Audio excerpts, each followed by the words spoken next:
The following program contains the opinions of the host, guests, and call-in participants. These do not necessarily represent the views of this show's distributors or sponsors. This program may contain obscene, profane, or otherwise objectionable language. Viewer discretion is advised.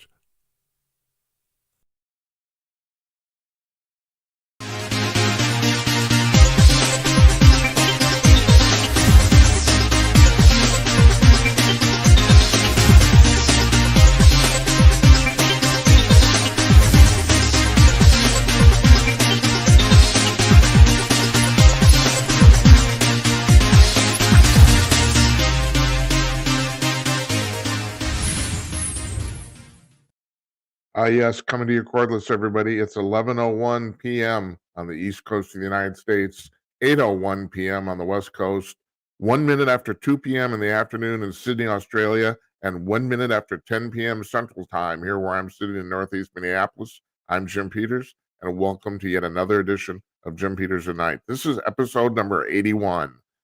And I want to apologize for last night. We did not do a show. I posted that fairly early yesterday. I've explained this before. We share this studio with another company, and they have dibs. So if they need to use it, we can't go. And last night it happened. And I figure it's going to happen about couple times a year. We're 6 months into this. It's happened twice. So who knows? Whatever. I do what I got to do. So, sorry about that. So, at any rate, man, too much to talk about. Not enough time. First of all, I want to mention the weather. The entire country is going to hell. It's at Minneapolis. We are having easily the warmest winter we've ever had in history. No lie. I think today we've had since December 1st, which is the start of meteorological winter. We've had 12 days over 50 degrees. Today was another one. We broke another record today. And 12 days over 50 degrees is a record. We have no snow anywhere. Nothing, and it's just wreaking havoc on my and a whole bunch of other people's allergies. We have exposed ground. There's a lot of because it's still not that warm. There's a lot of mold. It's just, oh my God. I mean, I'm in popping Sudafed like it's going nuts.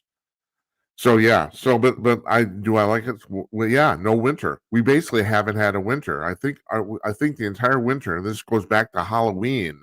October, we've had only about 8 inches of snow. It's unbelievable. And it doesn't look like it's going to snow anytime soon either. Well, at any rate. So that's my problem. Tonight, our guest is ALBERT Rosales. He's the guy who's written, the humanoid encounters series of books, 14 of them. He's written 14 books and another book on UFOs. He's actually written 15 books. But 14 books in the Humanoid Encounters series. He's our guest tonight. We pre-taped this afternoon. Fascinating discussion. Nobody knows what's going on. Nobody does. I mean, like you'll hear he mentions this, and I will reiterate it. So his last book, which is so far his best-selling one, is the one I bought. It covers the period from 2010 to 2015. It's only 5 years. There's about 250 cases in that book, if I'm right. Now, what he did is this series goes back chronologically, back to year zero, back to Jesus. It does. He started writing them. The first one he wrote, I think he said it was 1990 to 2000. And he wrote that in 2000, 2001. And then he ended up going back by decades. And then you get in the 1950s, and it's like 30 years or whatever. But he wrote them in reverse chronological order. But of course, after he finished, he updated it, and he wrote the latest one, which is his best-selling one so far, is from 2010 to 2015, so it's very recent. And that's the one I read. At any rate, like he says, and I totally agree, and 90% of these people are making this up. Just the 10% that's left, holy Christ. Some of these stories, it's just the weirdest shit. So he has a database of 30,000 of these encounters that people have reported. Not all to him, but I did ask him, and he'll tell you that now people are calling him directly. He started just collecting information from other people.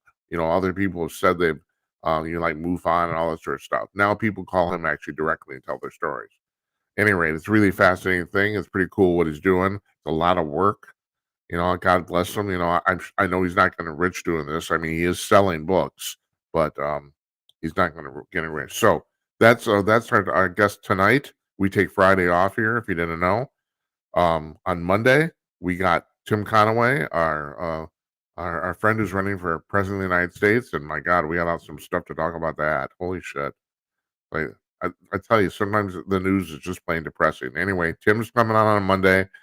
On Tuesday, this is interesting. On Tuesday, we're doing a shout out to World Radio Day, which was declared by the United Nations. And our friend, Michael Harrison, who's the editor and publisher and founder of Talkers Magazine, he has been tapped by the United Nations. He's the executive director of World Radio Day at the United Nations. So it's his deal, and he's coming on. Well, actually, we're taping that on Monday afternoon. He's going to be very busy on Tuesday with us. He'll be doing radio and TV interviews all day long, I'm sure. So he's coming on Monday. Matter of fact, I feel just honored that this guy is, we're not Joe Rogan here yet. Yeah, right. Dream on, Jim. But so I mean, I'm humbled that he's agreed to do this. I didn't think he would, but yeah, he's coming on. We're going to talk about the impact of radio on the world over the last 100 years, and it has been almost exactly 100 years for commercial radio. Now, I got a little sidebar on that. Most people don't know this. The local station here in Minneapolis, KSTP AM, in 1924 ran the first commercial ever, and they were the first state radio station in the world to take on advertising as a revenue generator or as their business model. So they sold time. They were the very first, and there was no television at that time, of course. It was their very first media outlet that ever sold advertising. So that was a guy named Stanley Hubbard. And if you know anything about Hubbard Broadcasting, they're still around. They own about a dozen radio stations across the U.S. and quite a few TV stations. So anyway, Michael Harrison's coming on Tuesday. Wednesday, our friend Jeff Meyer from Kong News, they sponsor this show, and we'll get to that in just a second too. He's coming on for his, we do our monthly coffee clutch. He always has something interesting to say. And, people call me or text me and tell me, well, why do you have that guy on? He's so damn depressing. Yeah, no, it's all right. He's fun. He's good. And he has an interesting take on like everything. You may not agree with the guy, but he's fascinating to listen to.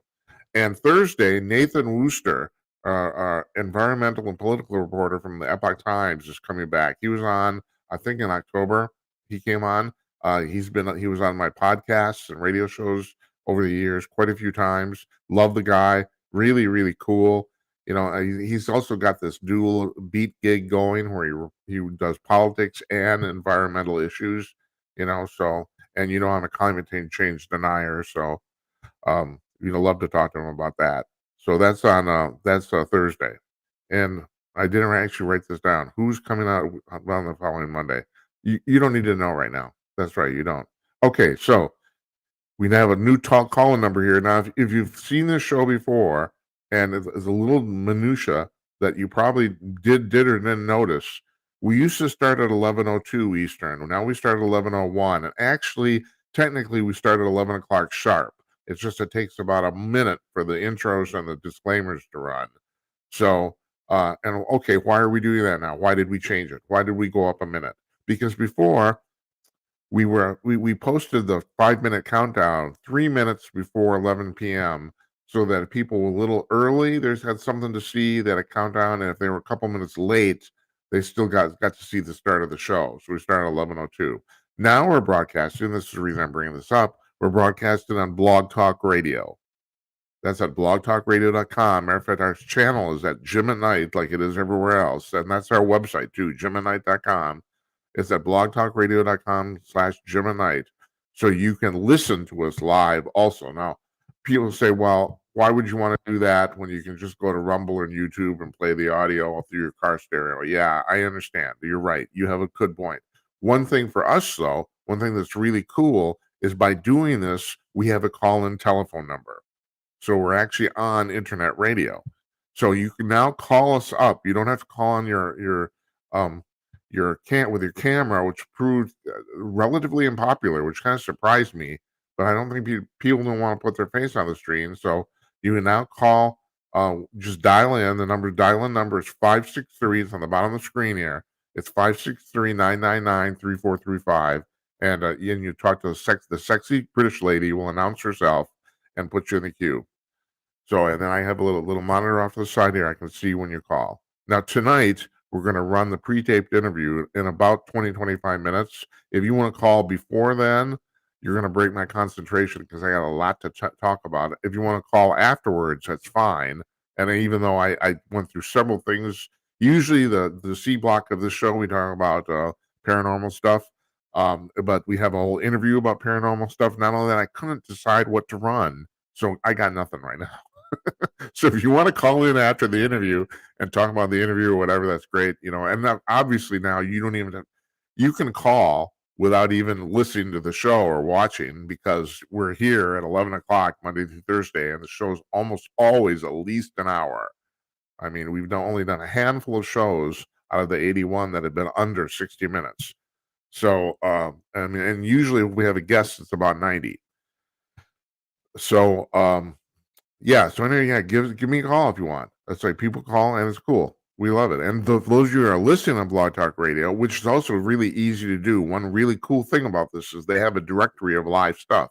You go to blogtalkradio.com. We're under current events. That's what we're under. And you can, and we will be at the very top, if not the top of the list, because we start on the hour at 11 o'clock.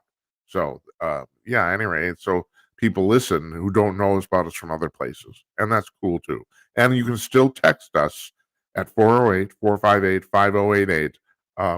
Yeah. Yeah, Jim, that's good. I forgot to do that. I forgot to set the text thing up. Oh yeah, great. Oh man, it's just getting increasingly complicated running this thing. I don't have an engineer. I'm doing the director. I'm doing this myself. So don't text me tonight, okay? Well, I mean, you can. I'll get the text. It's just I'm not going to get into real time because I forgot to set it up. So yeah, that's great. That's fantastic.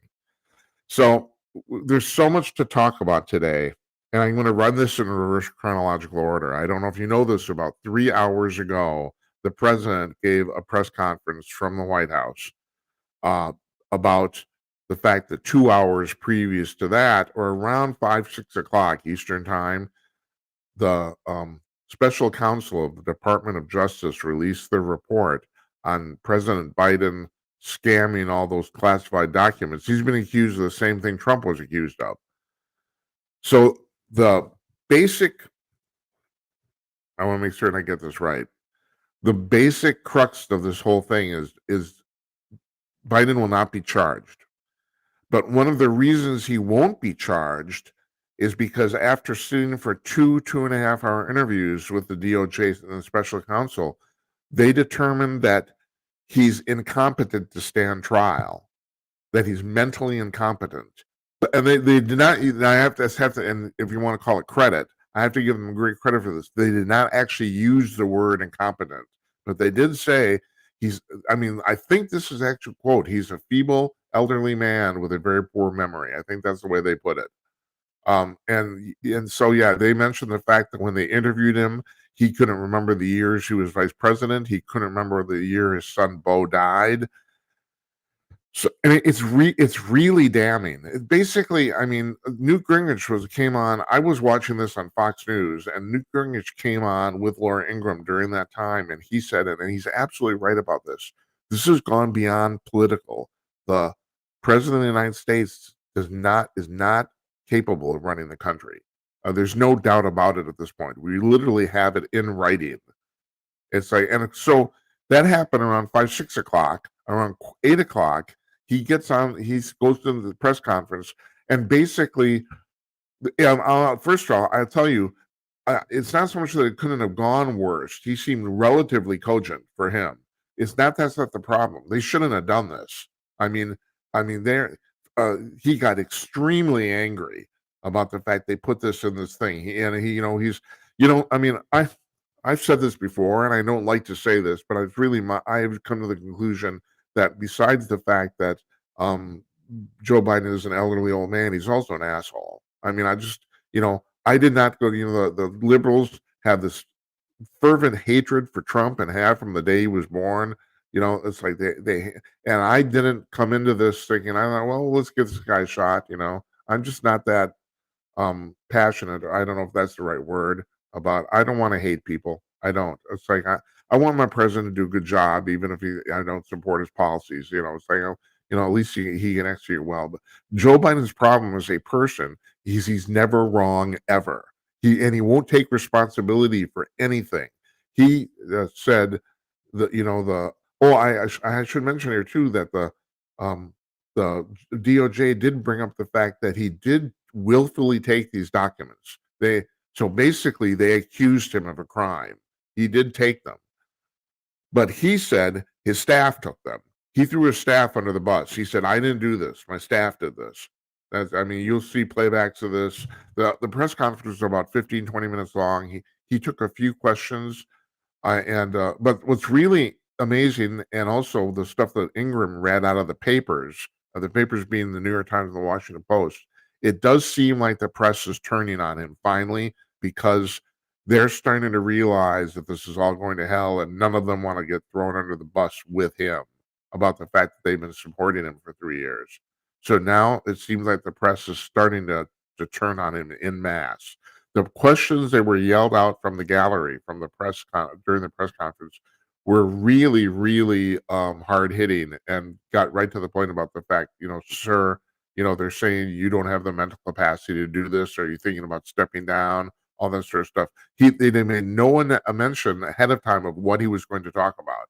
So what he talked about is the fact that the the DOJ cleared him of any wrongdoing, which I suppose is true. It's a better way to put it, and be more succinct, is no charges are going to be filed.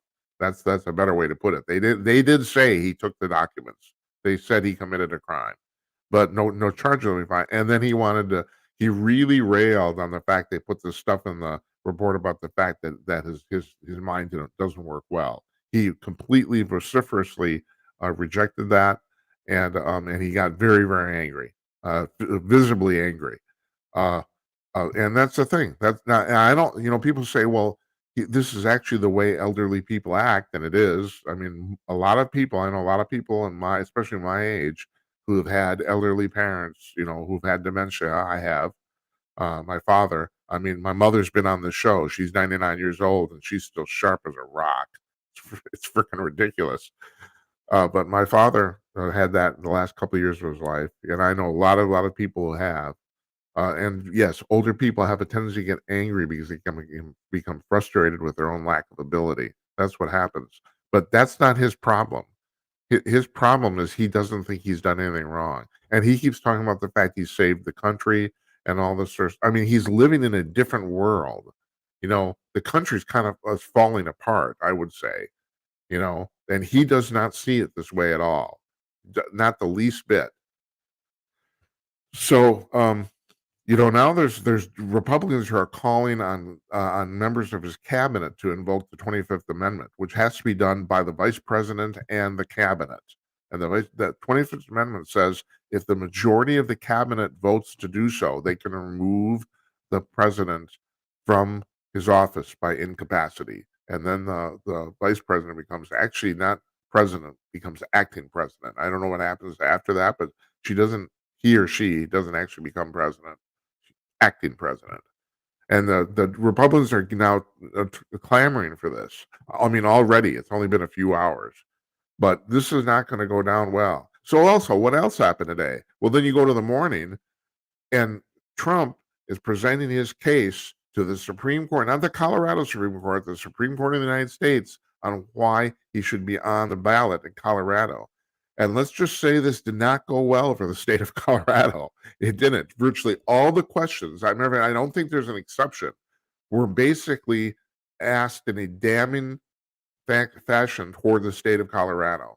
And not just the conservative justices either. I mean, it appears there's a good possibility the vote will be 9-0 to put him back on the ballot.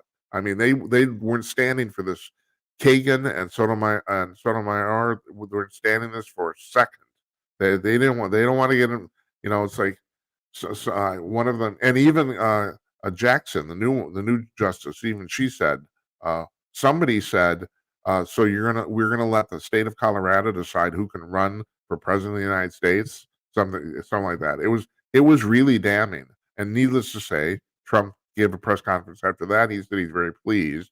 It's almost certain, based on the comments that were made today, that they are going to vote this down. I think, like a lot of people, the real question is whether it'll be unanimous or not.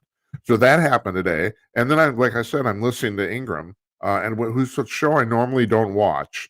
I spend my day collecting news. That's what I do. Mostly written. I don't like to watch a lot of TV. I think a lot of TV is really bad. And speaking of that, if you don't mind my bringing this up, Chris Hayes on MSNBC. Why the fuck is this guy on television? And I'm not even talking about his political stance or opinions, which I think are nuts. That's not what I'm talking about. I'm talking about just from a presentation standpoint. I mean, he looks like a frog talking on TV. I mean, there's the. I mean, this guy has he. It's like he's the epitome of the opposite of charisma. I like what. Why do these guys get on television? Why does this happen? I mean, I don't understand. It's like this guy should not be on TV. Him and Joy Reid and a bunch of people at CNN, most of the people at CNN. I think I talked about this last Tuesday. I can't remember. It all blends together after a while. The ratings of CNN are completely going in the dumper. They keep on going down. Now, we said a year ago, we were saying, I wasn't doing the show a year ago, but I was doing radio shows. A year ago, I'm saying they can't get much lower. Well, no, they can, and they did. They just keep going down and down and down. If I'm right. So, okay. So now this is not cable news. I can't remember. Is this cable news or all of cable? I know that. Okay, the top 3 rated cable channels in this order are Fox News, ESPN, MSNBC, and kudos to them. And I'm bitching about Joy Reid and Chris Hayes, but their ratings have gone up. Let's maybe not substantially, but markedly in the last year. They have managed to do a turnaround, and they've kind of pulled themselves out of the gutter. And kudos for them, just as a business. I mean, I think those people are crazy from a political standpoint, but I mean, as a broadcasting entity, I got to give them credit. They're doing okay. They're doing okay now, and CNN is, if I'm right, 29th. I'm not kidding. I'm not kidding. They're 29th on that list. They are being beaten handily by the Hallmark Channel, and they got beaten by some channel. What is it called? ISPN or something like that. That is basically a channel that runs old westerns. Even there, I'm not kidding. This sounds like a joke. I'm not joking about this. Even they're beating CNN. It's like this is a debacle of unbelievable proportions. And finally, it seems like both the press and the brass at CNN are trying to turn this around. And apparently they've decided they cannot live off bashing Trump alone anymore. And they can't. They just can't. This is a problem with the mainstream media in general. I mean, I've talked about this on previous shows about the fact that, like, the LA Times is losing $1 million a week. Washington Post has lost $100 million in 2023. And also in 1 month, in November of last year, which is only, 3 or 4 months ago, they lost 25% of the subscribers in one single month. This is not going well. You probably heard about this. There's layoffs everywhere. There's thousands of journalists who have been laid off like the last 2 or 3 weeks. Yeah, but there's 2 problems here. One I've talked about a lot, but the fact there's simply too many journalists. It's a supply and demand issue. We don't need as many people shelling out the news anymore, because the news itself, in terms of just gathering facts, if you watch the intro to the show, the very first thing is it says news is a commodity, and I very famously coined that, and it is. It's anybody can get the facts at any time, and so And we don't need 52 national newspapers to do it. There's all the news itself is the same. What's different is the analysis like I'm doing, and also the fact that all these social justice warriors are under 35 years old, they want to do analysis even though they've never been hired to do analysis. They've been hired to actually be reporters, but they're doing analysis. That's what they're doing. And people are getting tired of it. And mostly because these people, they don't have any experience living. That's the problem. So a lot of these.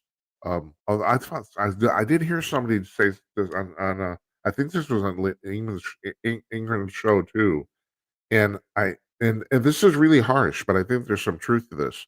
This guy was saying the fact we have to come to terms with the fact now that the old Democratic Party no longer exists. These people are communists, and I hate to say it. I mean, I have friends who watch this who think I'm really, really in the dumpster for conservatives, but I don't think so. I think that's actually true. And there's something, and I want to preface this too. I'm going to link to this on our blog. There's a woman named Sasha Stone who she's a writer who lives in Los Angeles. She's currently unemployed, apparently, but she wrote this column or this article on her Substack feed that got picked up by our friend Ed Morrissey over at hotair.com. He's the managing editor there. He was just on our show, a week ago, 2 weeks ago.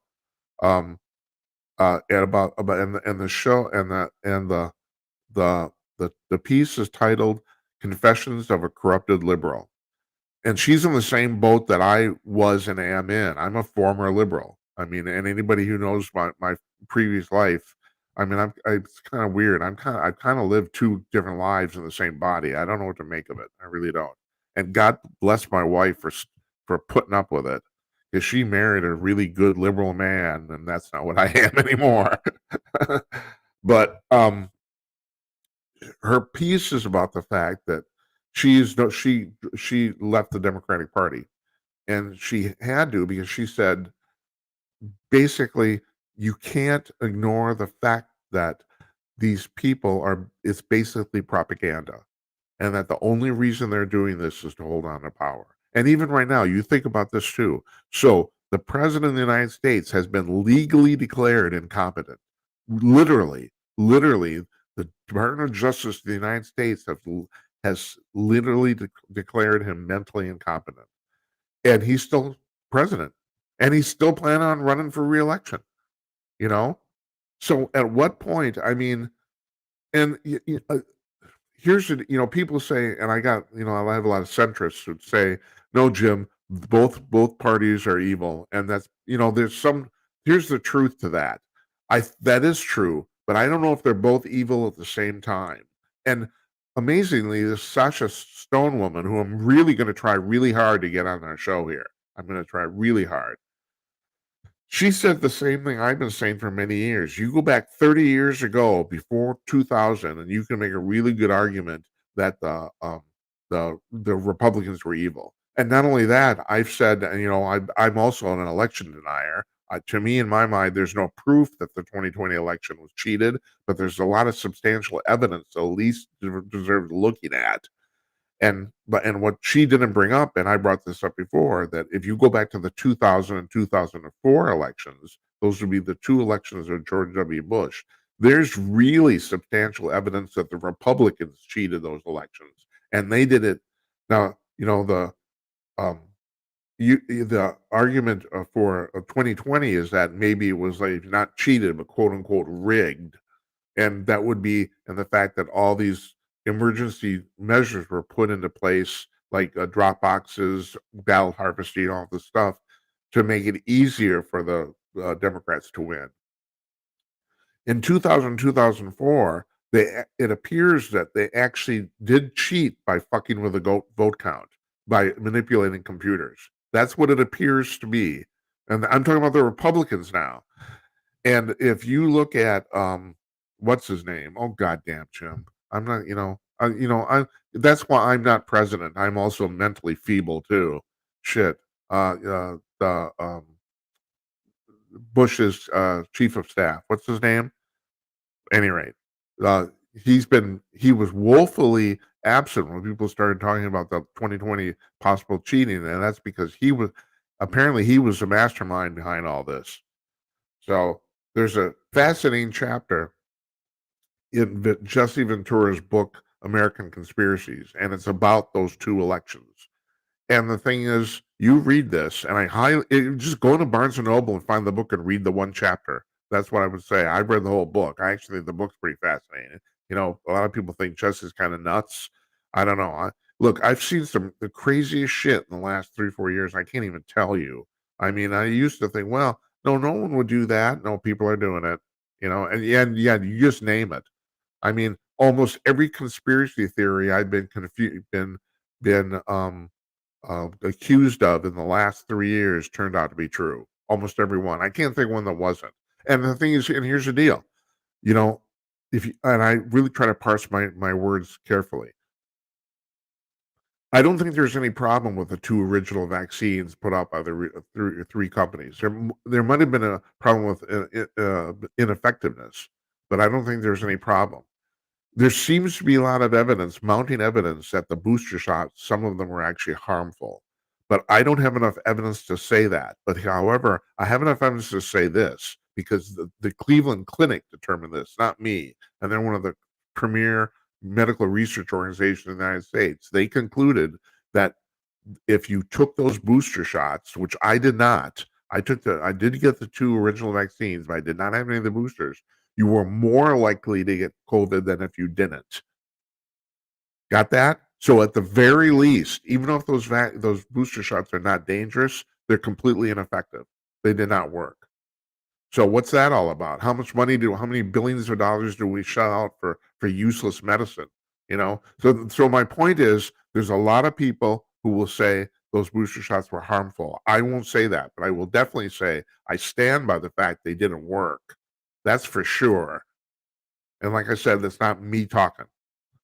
It's not even a stupid conservative organization talking. Excuse me.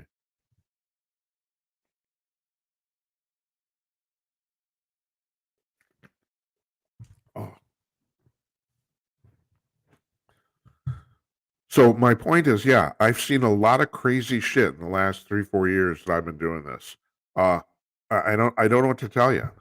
So the president's mentally incapacitated. They're not going to remove him. He's still going to run for re-election. Like somebody said, how come somebody just won't go down to the Oval Office and say, Joe, time's up. It's time to go. Because he won't listen to anybody. That's the reason. I mean, traditionally, the president of the United States is the titular head of his party, and that's Joe and the Democrats. So which Democrat is going to go into Joe's office and say, Mr. President, you can't run? At some point they might force the issue, but I don't know how they do it. Would you literally have to pull him physically out of the office, kicking and screaming? I don't know. He won't quit. He doesn't think there's anything wrong. But he's been like this his entire life. The man's never been known for brains, ever. I mean, even going back to his earliest career. I don't know. And the Sasha Stone woman in her Substack article, what she's talking about is like, what is the point of holding on to power that much?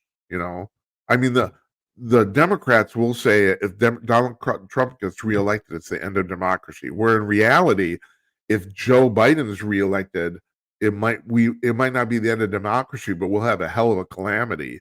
I mean, his failure, the failure of his mind, would be worse than him dying. That's simple. If he died in office, Jesus, I mean, that's happened a million times. Well, not a million, but you know what I mean. But if somebody has to tell him that he's lost his mind and he won't buy it, Christ. And it appears that that's where we're at already. So I don't know. So my point is, no, Donald Trump, the democracy will not end if Donald Trump is reelected. It won't. And yeah, it's depressing. This is really freaking depressing. I have to tell you, I had one of those days today. We're going to play the interview now with ALBERT Rosales. He's written, like I said, he's written 14 books under the Humanoid Encounters series. So, and this guy's got a lot to say. So I tell you what, a little bumper music, and here we go. Off to the races.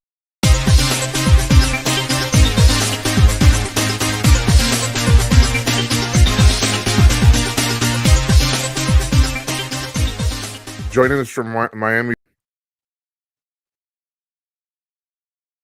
Oh, hold on. Florida, Albert Rosales, the author of Humanoid Encounters, that series. 14 books, right, Albert?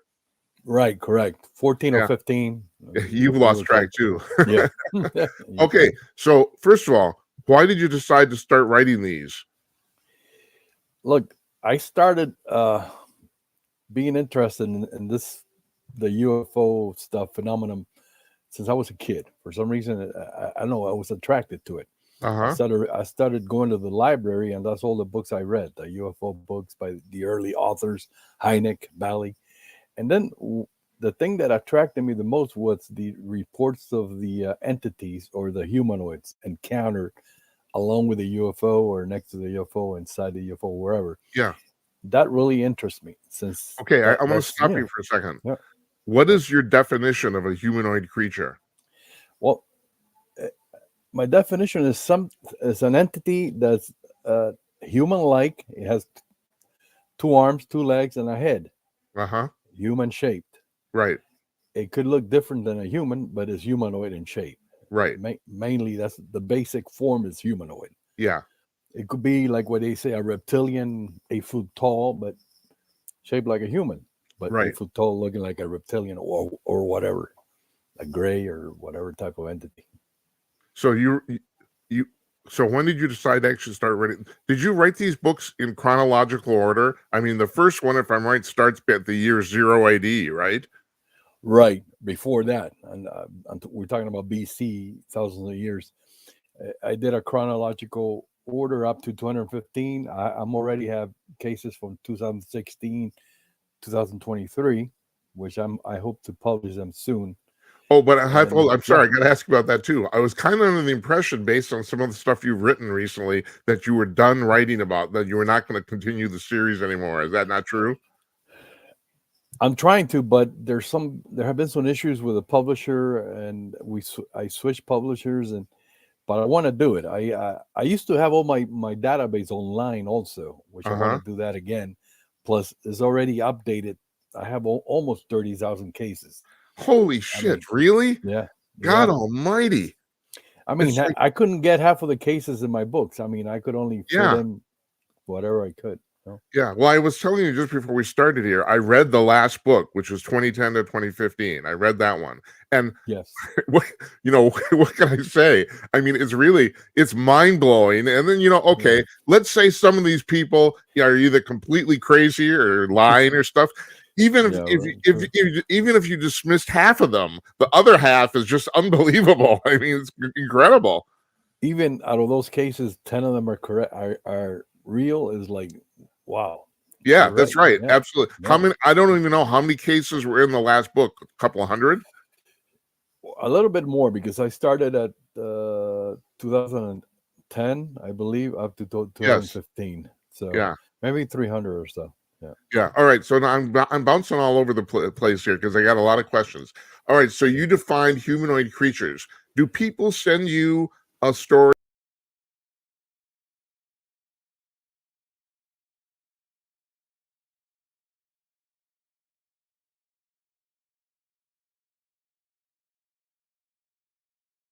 Joining us from Miami, Florida, Albert Rosales. A little bit more, because I started at 2010, I believe, up to 2015. Yes. So maybe 300 or so. Yeah. Yeah. All right. So now I'm bouncing all over the place here because I got a lot of questions. All right. So you defined humanoid creatures. Do people send you stories about non-humanoid creatures? Do you get any of those?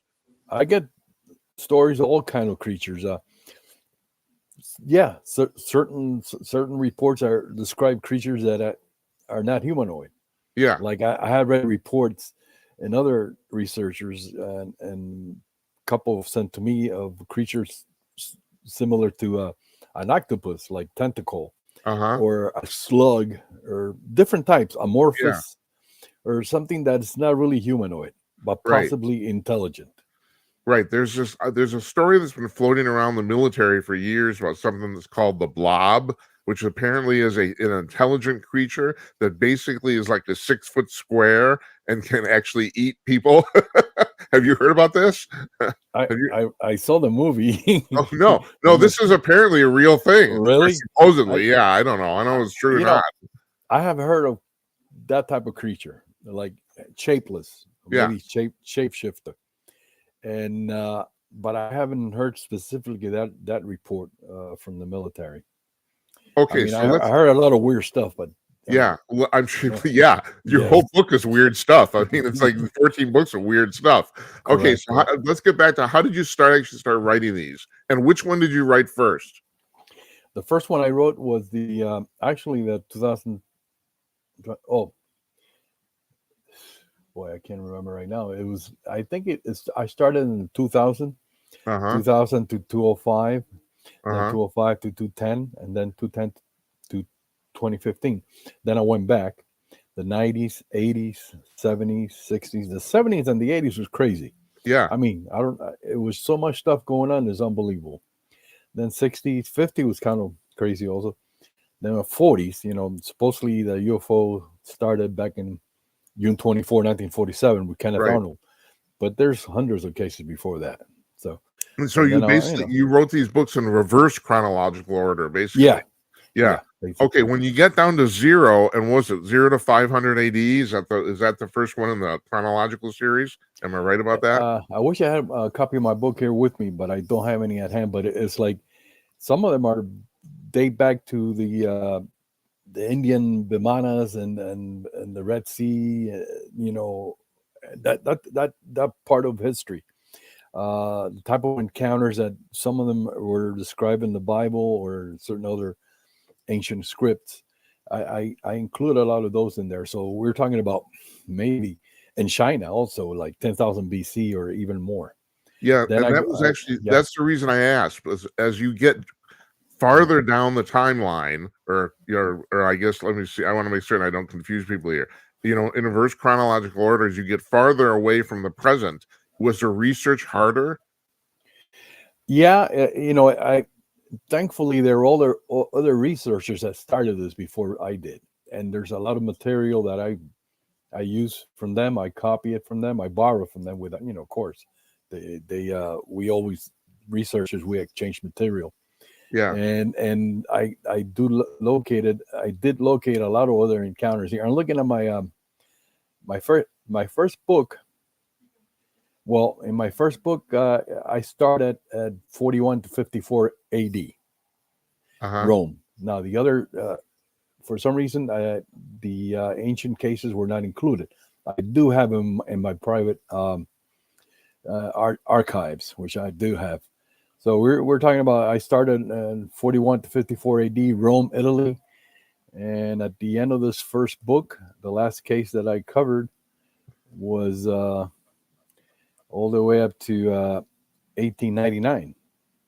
So I included a bunch of cases there, which obviously I couldn't include everything I have because the book would have been 600 pages or more. So, well, now you told me, I don't think you told me this while we were recording. I think you told me this ahead of time. You have a database of 30,000 cases, huh? Almost, and I'm updating this database on a daily basis. Actually, I've been doing that now this morning. So, especially obviously contemporary stories. Do people contact you now directly? Yes, I do get, especially researchers from other countries that have their own cases. They want to contact me to see what I think or when I exchange information. And I do cases I get cases from all over the world, actually. But I do get people contact me directly and they tell me about their encounters. I mean, sometimes you realize that the person's not all there, because then you go, no. Yeah, right. And I once made the mistake of giving somebody my phone number, and yeah, at 3 o'clock in the morning they'll be calling me. And right. Yeah. So how do you handle that? I mean, okay, so I read the last book, and it's pretty obvious, that you're pretty non-judgmental. It's like so do you filter at all? Or I mean, if someone tells you a story that's they're obviously trying to put you on, or they're obviously nuts, you just not just how do you handle that? Well, I do filter. Now Uh-huh. I let my readers make their own judgment, you know. Yeah, But I try to include as much as possible. I'm not saying that all the stories are true, of course not, you know. But you be your own judge, you know. A lot of them I believe a lot of them are real, are true, and or what they think really happened to them. And there's many others that I actually eliminated because they're actually stupid. Like I said, I mean, they're like, yeah, yeah. well, here, I'll make a judgment for you. The public, Okay. I don't think the public can make up that much stuff. I don't, I mean, you brought this up before we started recording. If 10 of those cases of the 200, 250 in the last book are real, there's still some really crazy shit going on. I mean, Let, let me tell you something. Some of these people, what the stories they have, if they made it up, they should be writing sci-fi yeah, books. I tell that's you, right. That's right. you Do know. you know who a guy named Charles Hall is? Have you heard Yeah. of him? Yeah, Okay. no, I've said this. He wrote 6 books, and I've said the same thing. Either that stuff's true, or he's one of the greatest novelists to ever lived. One or the other. You know, it's like either way. It's like, if you're making that crap up, man, take credit for it. It's like it's good. And another thing, a lot of these stories, they're like they come from areas like in the Eastern Europe, in the middle of nowhere, Southeast Asia. That would maybe there's a peasant or somebody out there in the field that they describe something that there's no way they would have. I mean, they had no knowledge of sci-fi or Right. anything closely resembling what they reported, and all of a sudden they report something that's been reported here in the U.S. or Canada and in the Western Yeah. countries. I mean, So exactly the same. So you figure, where did they get that story? You know, they didn't read any books or anything like that. yeah, Albert, have you ever seen a humanoid creature yourself? Look, I had some encounters myself, which I'm not sure. You know, when when something like that happens to you, you think you're gonna be, oh no, you see something, and for some reason you forget about it right away. Then later you go, what the hell was that? I mean, was that real? Like that's happened to me.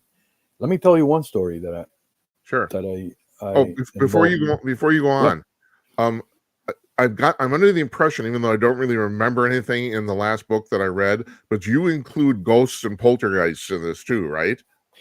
I include some of the poltergeists that are connected to some of the UFO encounters or humanoid encounters, Uh-huh. because there have been cases in which the witnesses, after encountering a UFO or a humanoid, report poltergeist activity at home. Is there a connection? Maybe there is. I don't know. Yeah. Maybe it's all connected. But All right. I poltergeist interrupt. cases alone, no. Yes, they're Oh, much okay. connected to Right. That's good UFOs. to know. I wasn't really clear on that, so I'm glad Okay. I asked. Anyway, I interrupted you. Go ahead. You were talking about your own story there. Back in 1999, I was visiting my mom when she lived by herself. This is in the area of Coral Gables, Florida. Very a lot of wood, a lot of woods, very nice. But it's close to US 1, the main Uh-huh. thoroughfare. I was leaving. I was backing up the car from the excuse me parking area, and I looked back, and there was somebody standing in the middle of the street behind my car. And I looked at it looked like it was somebody all in white, very tall, kind of wide. To me, this is what I to me it looked like he had wings spread out in the back, like one of the winged humanoids. Yeah. And it turned. I just looked at it, and I didn't stop. I just sped away. Then I looked back, and it was gone. That was a fleeting encounter. It was, Did you but see it literally in your rearview mirror? yeah. Yeah. And then I looked, and it was there. It seemed to be like turning to look at me. That's when I was in the middle of the road, so I moved away, and then Uh-huh. it wasn't like maybe 1 or 2 days later. Then I thought about it. I go, what the hell did I just see? I mean, that I saw, Yeah. and I started thinking, it sounds like something that wasn't. I mean, what people report to me, yeah. Yeah. Some Were kind of you humanoid. writing these books at that time? No, not yet. Did that prompt you to start writing, or I have been collecting encounters and reports, like I started doing that, boy, back in the 80s or before. When I was in the Navy, I used to, when I was on my free time, I used to try to, I used to be subscribed to some of those UFO magazines back in the 70s, Yeah. Saga. No, we don't see those anymore. But anyway, I used to get them over there in my Navy boot camp, and one time I got one, and the chief called me over, and they had opened the magazine. I go, "Why are you reading this? This is in Great Lakes, Chicago." And I go, "No, that's I thought it was a hobby." And they looked at it and they flipped it. And I go, I guess they thought I was crazy or something. But Well, yeah, did you know anybody in the Navy who ever told you any weird stuff? yeah. There's a lot of people have seen a lot of stuff, but back then, especially back then, they didn't talk about it much more. If Yeah. they did, it was privately, and then they most of the time they didn't want the story be known. I know one guy that they were on maneuvers. He was in the Atlantic, so maybe near Norfolk, and they saw what looked like they're seeing a lot now, the UAPs, the Yeah. pulse shape, white crap, but it was small and it was hovering vertically over the water near the ship. And How it was, small? according Do you have any idea? he said it wasn't that big. It was maybe 10 meters or less. Okay, all right. Over So you the could water. you could get a person inside of it. Somebody could have fit in there. Yeah. Yeah, There's been right. reports smaller craft with entities inside. Anyway, he Yeah. reported that to me. That it was during a meeting that we had here down. We used to have a group here, independent group. We will meet every couple of weeks and we'll talk about it. And this guy showed up and he told me a story. And I was in for 35 years. I'm retired from the Miami-Dade Police Department. Yeah. I was a communications operator there, and there were tons of people that would come up to me and tell me strange stories when they're out in the field or undercover investigations. There was this guy, a sergeant. They're out in the East Everglades, middle of nowhere. And they were there, I guess they were waiting for some kind of drug plane or something to drop something, some kind of narcotics thing, okay? Yeah. And they looked up and all of a sudden, according to him, the stars blotted out in a boomerang shaped thing. And it was like when they realized it was a huge object, boomerang shaped. And it was flying over the East Everglades. It disappeared, he said, towards the north, but it was huge. And I'm talking about maybe 70s or late 70s. And there's other stories. Also, Bigfoot. I seen a couple of police reports, including Bigfoot encounters here there's an area here in Dade County called Black Point Marina. They used to have encounters there. There was a couple there out there in a date in their vehicle, and then they heard somebody screaming, and the guy got out and he looked. There was another car parked close to them, and there was behind the car there was a tall, what he described was a hairy ape bouncing on the back of the car, pushing. Oh my God! And Jesus. the guy inside the car was screaming his head off. Yeah, I believe it. This couple just took off. I mean, Yeah. And the police made a report of the incident, but they never did get a hold of the guy. I guess he just left and he didn't want to talk about it. I wouldn't blame him. I didn't mention this, Albert. I went to school at the University of Miami, so I'm pretty familiar with the area. And so a lot of people I don't think know watching this is that Florida has its own version of Bigfoot called the skunk ape. And have you had any experience with that? Or also, no, let me ask you first. Is there a difference between a skunk ape and a Bigfoot as far as you can tell? Not really. I guess the reason they call it a skunk ape down here because of the odor, but that's also reported in other Bigfoot type cases. Yeah, right. Like in Pennsylvania, Oregon, California. That's the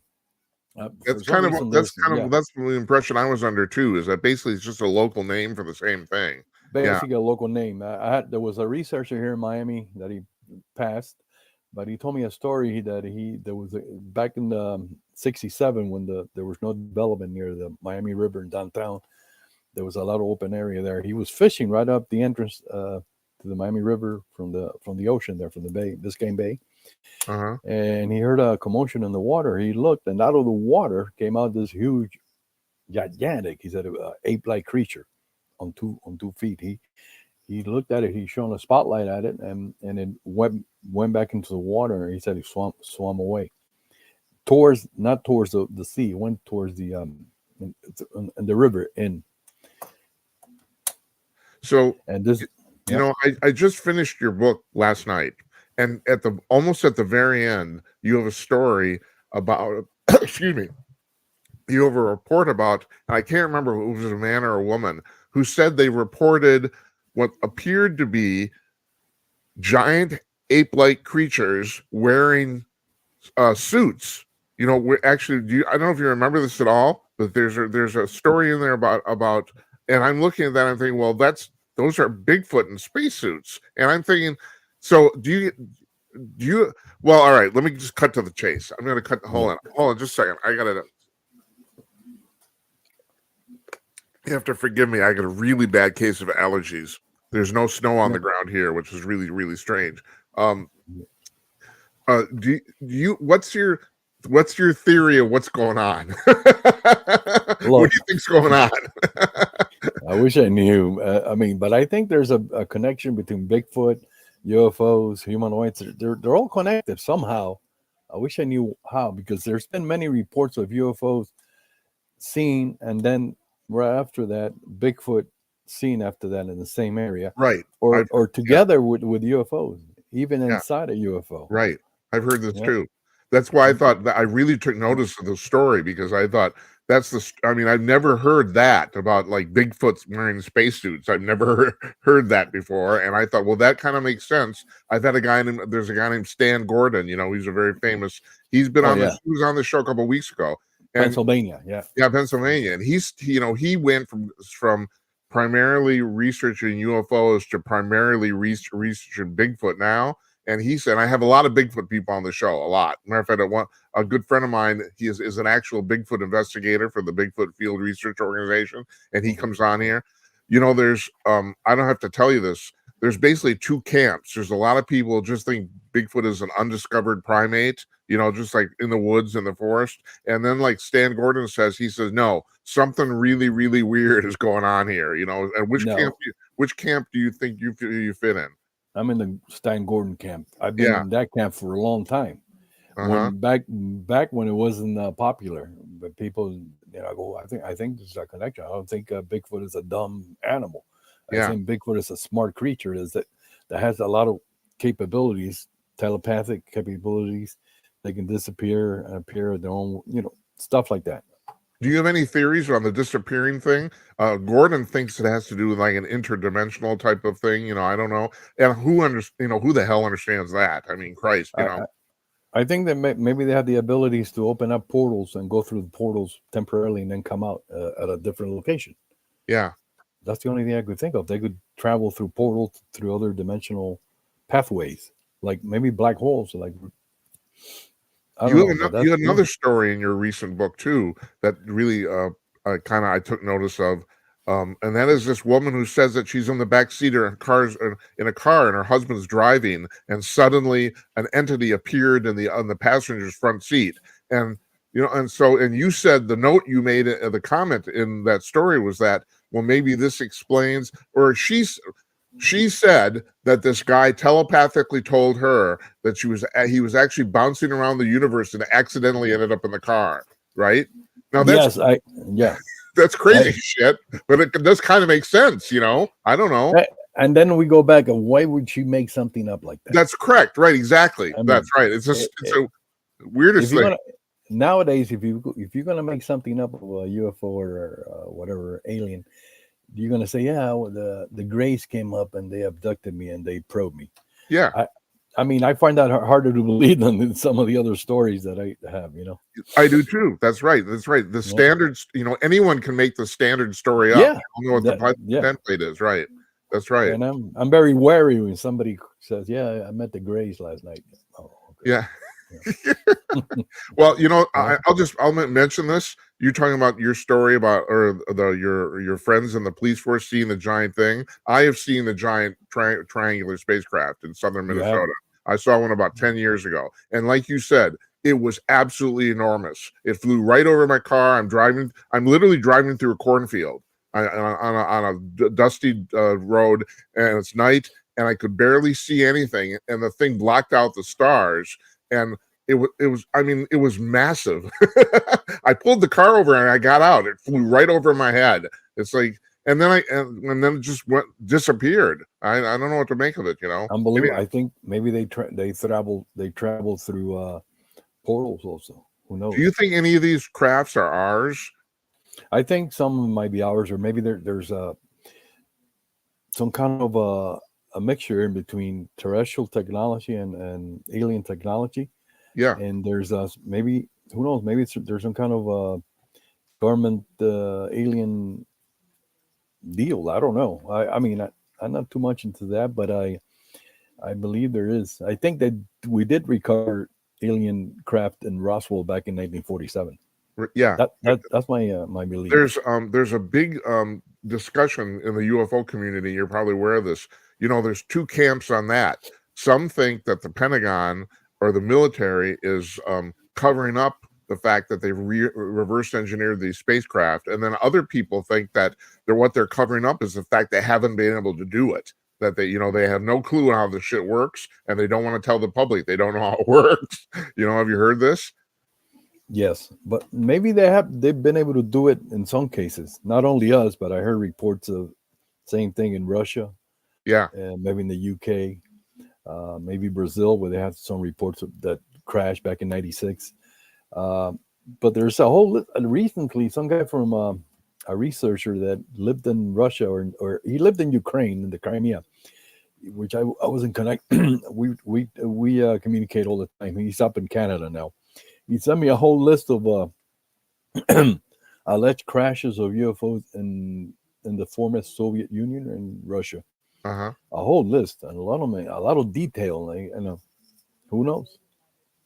Yeah. Is your database still online? No, like I said, I want to get it back online. I do have the capability of putting the cases on my Facebook page. I have a Facebook page. Uh-huh. Humanoids and others among us, and I tell you what, if you could you send me the links to that, and I will put them up on our blog so people can see it. Yeah, I will. I'll use your email that you contacted me. Yes, right, and also I will link to all your books on Amazon too. We'll do that. Thank you. So, did you get my latest summaries that I sent you? Or yes, I did. Thank you. Okay. I did get them. I appreciate it. Yeah. Some of the stuff there is wild too. Yeah. Oh, so the reason I asked about the database is, aren't you concerned about? I mean, you right now it looks like it appears you have some sort of strange combination of publishing this stuff in books that people pay for and making it free simultaneously. Are you worried about anybody ripping you off, or is that Look, strangely, before I started publishing, that's when I had problems. People using my database and my cases and without crediting me, and then I had to talk to a couple of people about that. And after that, it hasn't been. If somebody asks me for something, I will give them the information. I'm not one of those people that tries to hoard all the information. I'm willing to exchange information. If somebody contacts me and says, "Hey, Albert, what do you know about this case here in where in Miami, 1999?" And I'll go, "Yeah, I'll look for it for you," and I'll send that over to them. I don't mind doing that. Yeah, that's. But cool. I didn't really wrote the books to make money. Somebody convinced me to do it, and I go, "Yes, you could put out the information out there more," and I did. And I don't make that much, but just right a little bit monthly thing. Yeah, I'm assuming all the books in this series are just like the one I wrote. It's basically just a whole bunch of cases that you've documented, right? Correct. Yeah. So what's in the future for you? Are you going to do another one? In this series, anyway. I'm planning, like I said, 2016, 2023, maybe a couple 2024. I'm kind of tired, actually, of collecting. Maybe I'll keep collecting cases, but I'll stop. I got to stop at a certain year. Maybe 2023, I'll stop there. Well, God in heaven, Albert, 14 books, most people would say is enough. I mean, it's like, I'm sure at this point maybe you're getting tired of doing this. I don't know. You it know? feels like it's a task that it will never end because Yes. there's so much information. I got, like I said, I update my my look at this right here. Do you see this? This Yeah. there's a whole bunch of cases that I gotta enter in my database Oh that God. I have. Jeez. I mean, seriously, it sounds like a full-time job. Yeah, thank Yeah. God I'm retired now. You know. Yeah. Yeah. Congratulations. I am too. Thank you. Thank This is my retirement job. you. Oh Yeah, man. you know, it's something that I like to do. You know, most of the time I get up and I go, yeah, I want to do that. But once in a while, I feel, oh, I don't, you know. Yeah, But that's true then, of anything. sometimes it just draws me back in. You know, I Hey, gotta hey, start Albert, doing it what do you again. think's going to Yeah. happen with all this stuff? Do you think there's going to be any grand disclosure in the next few years or anything like that? I mean, do you think that your work could come to any fruition where like somebody like the president stands up and says, "Oh, by the way, they're here, they're real"? Do you think that's going to happen? I'm hoping it will. I'm not sure. You know, they're like doing it little by little. You know, it seems. I mean, there's a lot of misinformation out there too. So a lot of the good stuff is mixed in with a lot of BS. You know what I mean? Uh-huh. So I'm hoping we're more open to now. I mean, they got Congress talking about it and senators that coming forward and say, yeah, we have to disclose, see what the government knows. And I think, you know, a lot of those agencies like the CIA, they control a lot of that information. And a lot of the presidents that we have, most of them are not in the know. Most of them. I think the only ones that been in the know about the UFO situation was Bush, the older Bush. Yeah, well, he was the head of the CIA. Yeah, that's what Right, I mean. right. And the others are like outsiders mostly, like Obama, Trump. They were not really connect. I mean, they knew little about UFOs, so I don't think they were kept in the know. I'm not sure. Well, just really You know? quickly, can you give us an example of obvious BS? Is there something that comes to mind that you think, Well, a lot of the stuff is when they say that the aliens are here to destroy us or to kill us or to eat us. A lot of the negative comments or information about we have to protect ourselves about an invasion. I think that's a lot of misinformation. I've been going on That about part. that for years. I think it's Yeah. a grift to raise money. That's what I do. It's like, false flag, they're going to attack us. We need $17 trillion, right? That's what I False think. flag. And remember, you heard about what happened in Miami in the New Year's Day, January 1st, in Bayside. Did I you know don't know about if I that? did. No. Oh, it was all over the place. But anyway, there was in Bayside every 31st of December. They have like fireworks there. A lot of people go. Unfortunately, I was out. I was sick. I couldn't go. And all of a sudden, there were reports of more than 100 police cars and people running, screaming, and there were. I saw a picture of people seeing black helicopters over the air, Uh-huh. and then there were reports people seeing 8-foot tall creatures that look Oh, like holograms. Okay, yeah. I think, running yeah. around. Uh-huh. If you Google it, will come out. So there's a lot of disinformation and there's a lot of controversy and confusion. But I never the times that I've been there every year, I never seen something like that happen. And it's weird because a lot of the people made drawings of what they saw, and they say they look like holograms. And I was talking to a guy from Naples that I know. He goes, well, I don't know. It could have been some kind of psyops operation. See how we react. You know what Yeah. I mean? There's Yeah. a theory. I don't know if you've ever heard this about the Phoenix Lights in 1996. Yeah. There's a theory that whole thing that people saw, which was an enormous spacecraft apparently, that was actually a holographic projection by the government trying to test that technology. In other words, they projected that on basically into the sky. That's like I find that interesting. I don't know. It's a pretty damn Well, big one if it is. it's interesting, but it according to a lot of the a lot of the witnesses, it looked pretty solid. Yeah, I yeah. don't know, but And I think yes, and hundreds of people saw it. Hundreds, yeah, maybe even yeah. thousands. Right, right. Hey, and it just occurred to me before we go here. So Okay. we've been talking about your books. Can you give us an example, like right off the top of your head, of a story, a story that you just remember that you just think is bonkers? That's just really incredible. All right, 30,000 stories you process. What's the first one that comes to mind if I ask you, tell me something I don't know, you know? Well, there's so many of them, but I could tell you one that's very interesting that occurred back in the 1973 during the fall, where they had Uh-huh. the big flap in the U.S. and several other countries. But this happened in France. Uh-huh. Okay, and this case always baffled me and interested me.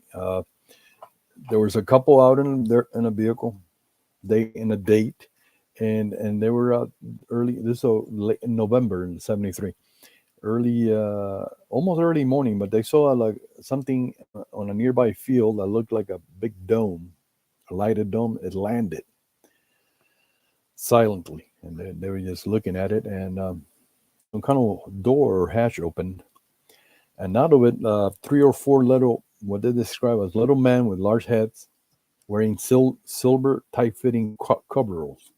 Uh-huh. They're not exactly the Greys, but they were little men with big heads. Yeah. They walked around, and then right after they came out and they walked around, they saw two other figures come out, and these figures were described as tall, also wearing the silver coveralls and long blonde hair, looking like human, Uh-huh. like the Nordics that they speak of, the humanoid Nordic. And these two stood next to the object. They didn't go anywhere. And now the biggest weird thing is another creature came out, or another figure. And this creature, they described it as a giant ape. And this ape stood on the other side of the object. They thought that he was standing there guarding, like a guard, Was he looking wearing a suit around. too? No, No, he wasn't. he just a big ape, huge. Yeah. And then the other two walked around also. And then they think these people, the aliens or the entities, noticed them. Then the little man went back inside first. Then the two tall ones went inside. Then the ape one, and then they closed, and then it took off. The next day, the owner of the field, they found footprints and all kinds of traces on the ground. That's one of the cases that I found amazing, because there seems to be a different type of aliens, together. Yeah. And I just I want to don't know. point out that that's one of 30,000 cases you've processed. And, Yeah, it, there's and so many. the one book I read had well more over 200. And like I said, half of the cases in the book are basically incredible. It's like I mean, almost unbelievable. But you're absolutely right. I don't think people can make that shit up that much. I just don't think they can. I mean, and to what end? Some of these people. Why would a farmer in the middle of nowhere say that it make something up like that for? I Yeah, mean, I yeah, don't want to make money. I don't. yeah. Hey, Albert, thanks for doing this. I really appreciate it. No, you're welcome anytime. So I I'm hope, gonna yeah, send you.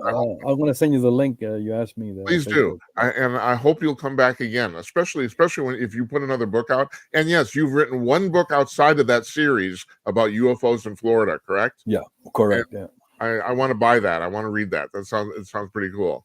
interesting book. But anyway, yeah, just let me know, and if I can, I'll come back. Yeah, Yeah, I'd I love that. think. I would love that a Yeah, lot. have So a great thank time. you. We'll see you. Take care.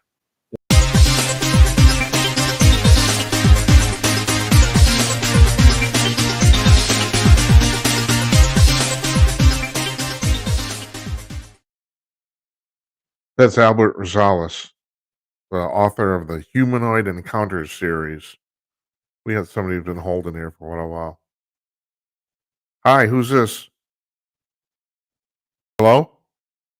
That's what I thought. They bailed. Okay, so we want to thank Albert. We're going to put the links to his books on Amazon and some of the other stuff he sent us on our blog at jimatnight.com. So I was sitting here thinking while I was listening. Oh, by the way, we had a little bit of a glitch there a couple minutes into the interview. I'm sorry about that. My apologies. I was saying, what I was talking about before, and in the A block about the fact that the news is kind of depressing. So I'm just thinking here, sitting, pay attention to your loved ones. I mean, the news is not the end all or be all, and it's bullshit. Basically, I mean, we still live in a free country, still, hopefully. I don't know what's going to happen in the future, but yeah. So, what's important is your family and your friends. That's what's important. So pay attention to them, okay? Uh, and not just lip service either, if you can. So we're gonna call it a night, and we're calling it a week. We don't do a Friday show here. It's Monday through Thursday. So we're coming back on Monday. On Monday night, we got Tim Conaway, our friend who's running for president of the United States, and God knows I sent him some of the stuff that happened today. I'll be interested to see his comments on it. I mean, got a president who's basically mentally incapacitated, so we'll find out what he thinks about that. Oh, hold on. I got one more caller here. Hold on. Hi, who's this? Hello? Hello? Don't know. Don't know who that is. Okay. And Tuesday, World Radio Day by the UN. Michael Harrison, who's the founder and publisher of Talkers Magazine, that's the media bible for talk media in the United States. Um, he's going to be joining us because he is the executive director of World Radio Day for the United Nations. So, and we're just happy as hell to have him. I didn't think he'd do it. So, I want to thank him for that in advance. Well, so we're going to talk about radio, and radio is pretty much almost exactly 100 years old this year. So at least a commercial application of it. So anyway, I hope you folks have a nice weekend. Okay. Good night, Esperanza. Good night, Akaldani, and good night to you wherever you are. Have a good weekend. We'll see you on Monday.